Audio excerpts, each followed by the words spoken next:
fix it. So just because you hear physics, don't panic. What we're going to cover, though, is the explanation of why sediments look like they do and what it means. So you can look at an ancient rock and say, wow, that was a really flat river valley. The river was flowing really slow and meandering from side to side, and you can actually put numbers on that. The water was 5 meters deep, flowing at 2.5 meters a second, and really learn a lot about how sediments work. There are only me and a buddy at Arizona and a couple of other people are the only folks who tend to teach the class this way. But I think it's incredibly useful.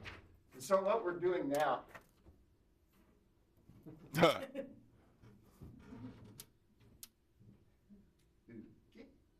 It's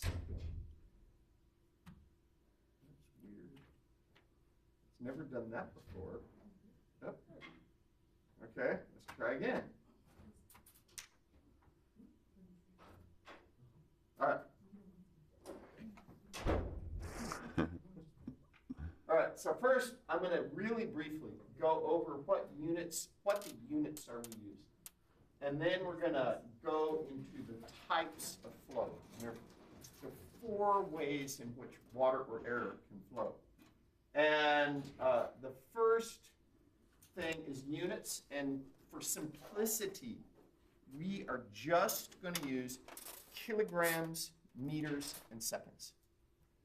That way, you guys, because if you start using even centimeters or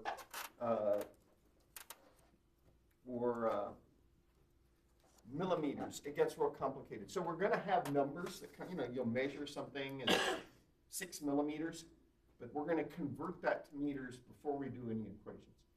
Because we do that, we may end up with numbers that are very big or very small, but the calculations are real simple. You don't have to worry about squaring cubic centimeters.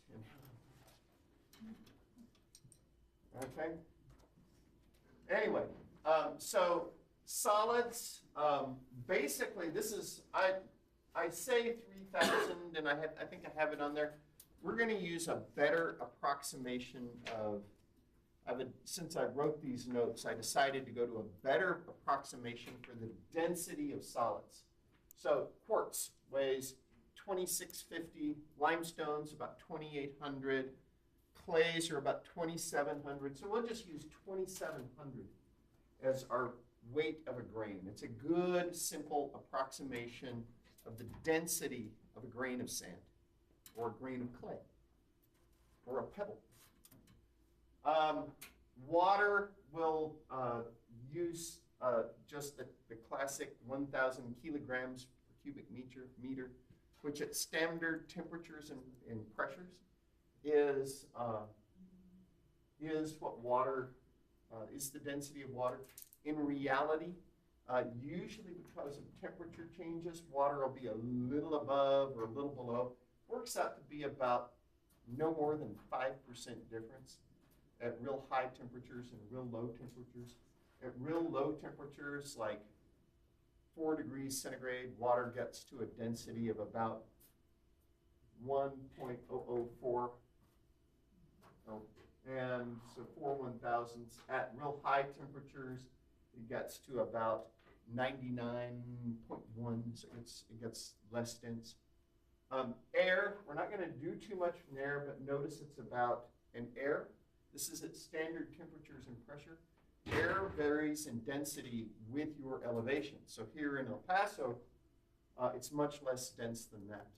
And as you change the temperature, and as you change the water content of the air, the humidity, the temperature, the density of air changes. So it's a much more complex thing, and that's why we won't be doing too. I'll leave that to Dr. Gill. Any questions? Here's a real important concept, is the viscosity of water.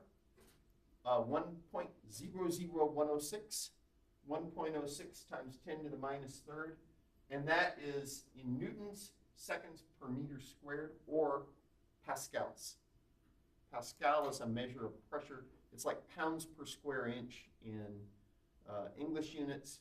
The Pascal is a measure in, actually it's the measure in, actually it's pascals per square meter. Is the unit of pressure for in metric units. Questions? Notice that that's, again, 2 orders of magnitude less for air. For velocity, we use meters per second. For discharge, which is the amount of water, say, flowing down a channel, we use cubic meters per second. Force, we use newtons. Work, we use joules. And powers, we use joules per second. So all standard metric measurements. Questions? Cool. Let's see. And those people who came in late, if you guys will raise your hand while I'm talking over the next slide, I'll